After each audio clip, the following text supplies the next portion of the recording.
Wow, I really can't remember the last time I made a Nintendo game review or the last time I made an actual game review in a while. It's been a while, actually. So here I am again, reviewing a Nintendo game, and of course, it's bad, because when's the last time Nintendo's actually made something good? I don't think anyone can remember that, can they? But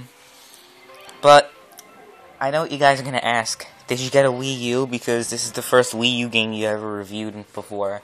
And the answer to that question is no, I do not have a Wii U. But I did play this game through a friend who owns a Wii U. And I played it extensively for a couple of hours. And which gives me the privilege, or the right, to review this game. Can't say privilege because the game's terrible. But let's go on to the review. The game is just bad, and they haven't done anything different, like, too drastic. They have not done a damn thing to make the game better. They took everything that was in the previous Mario Kart games, and instead of adding upon it, they just took away. That's exactly what Mario Kart 8 is. Because Mario Kart 7 was enjoyable, kind of, I mean, it was still the same as... It was just like, it was the same game as Mario Kart Wii, except they had a few different maps, or a few different racetracks, rather, and it was on the 3DS. That's the only difference between Mario Kart 7 and Mario Kart Wii. And now you got Mario Kart 8, which is just like the other Mario Karts, except, of course, 8 HD graphics, even though the Wii U is like as powerful as the PlayStation 3, which means that even though the Wii U came out 2 years ago, it's still a 2006 console. It's still 8 years old if you look at the technology. So there you go, with that at least. So sure, the HD looks good on Mario Kart, but it's unacceptable these days. Because sure, the PlayStation 3 and PlayStation 4, like but the 7th and 8th generation of consoles can both do HD. They could both do 1080p. But the thing is, in order to do 1080p on a previous console, you know, the one that doesn't have HDMI, you have to add an HDMI cord to it, and it doesn't even look right. So the main thing about this current generation of consoles is not because, oh, it's more powerful because of the resolution. It's actually better because the graphics are better. More textures, more of that stuff.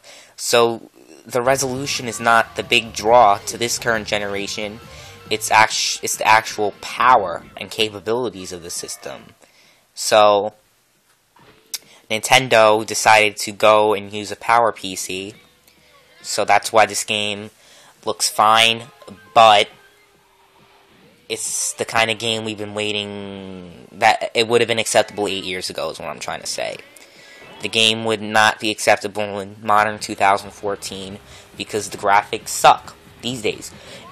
If this was a previous generation game, the graphics would not be a problem, but like I said, they look fine, but they're just too outdated.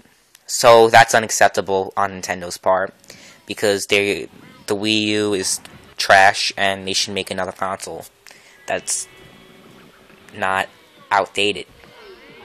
So, continuing onward, I'm just gonna briefly name the stuff that they took away in Mario Kart 8 for the Wii U, and the fact that they delayed this game is pretty sad, because they took away more features than they put in. So let me just name the thing that drew me the most. So I played Mario Kart Wii, I played Mario Kart 8, but I also played Mario Kart 7. And the thing I've noticed in the other Mario Karts is that you can hold an item, like you can store another item while you have another item in your inventory.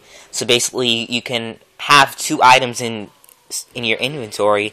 One of them you just store on the back of your cart, and the other one you could just use after you use a store item.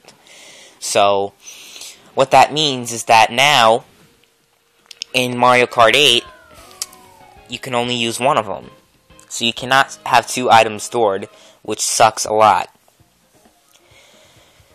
So, I mean, kart racing has no skills anyway.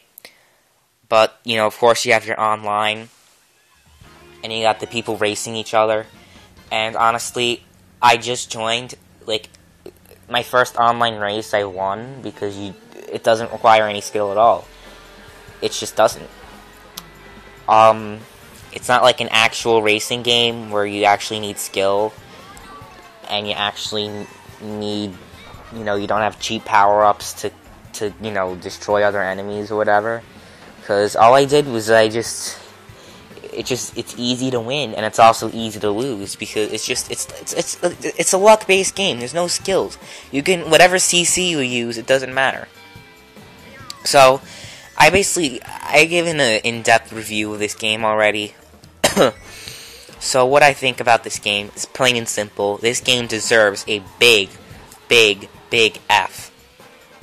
It fails so bad.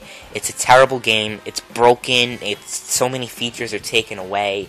Just don't buy it.